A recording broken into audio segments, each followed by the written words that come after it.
बाबा रामदेव ने कोविड के इलाज के नाम पर हदपार की आधुनिक चिकित्सा को आईएमए अध्यक्ष। इंडियन मेडिकल एसोसिएशन आईएमए के अध्यक्ष डॉक्टर आरवी अशोकन ने सोमवार को कहा कि बाबा रामदेव ने उस समय हद पार कर दी थी जब उन्होंने उनके पास कोविड-19 का इलाज होने का दावा किया था।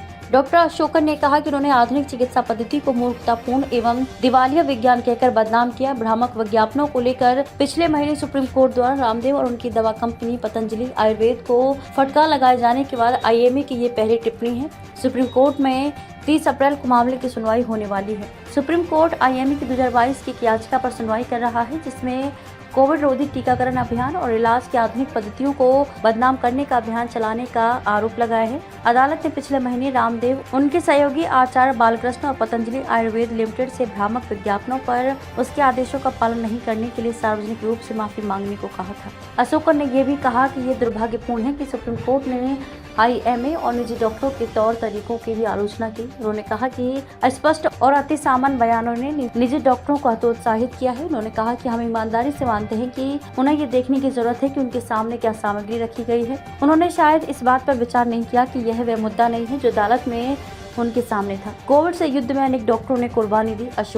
अशोकन ने कहा कि आप कुछ भी कह सकते हैं, लेकिन अधिकतर डॉक्टर कर्तव्यनिष्ठ हैं, नैतिकता और सिद्धांतों के अनुसार काम करते हैं। देश के चिकित्सा पेशे के खिलाफ कोर्ट को शोभा नहीं देता जिसने कोविड से युद्ध में इतनी कुर्बानी दी। अशोकन 23 अप्रैल की सुनवाई में सुप्रीम कोर्ट द्वारा की गई उन टिप्पणियों के बारे में एक सवाल का जवाब दे रहे थे कि जब आप आईएमए एक उंगली किसी पतंजलि पर उठा रहे हैं तो बाकी 4 उंगलियां आपकी ओर उठती हैं। उसी सुनवाई के दौरान सुप्रीम कोर्ट ने पतंजलि की सार्वजनिक माफी पर सवाल उठाया और पूछा कि क्या ये कंपनी द्वारा उसके उत्पादों के लिए प्रकाशित विज्ञापनों के आकार के समान है। रामदेव और उनके सहयोगी आचार्य बालकृष्ण द्वारा प्रकाशित माफीनामे से जुड़े मामले पर 30 अप्रैल को विचार किया जाएगा। अशोकन बोले, रामदेव ने राष्ट्रीय हित के खिलाफ बात कही।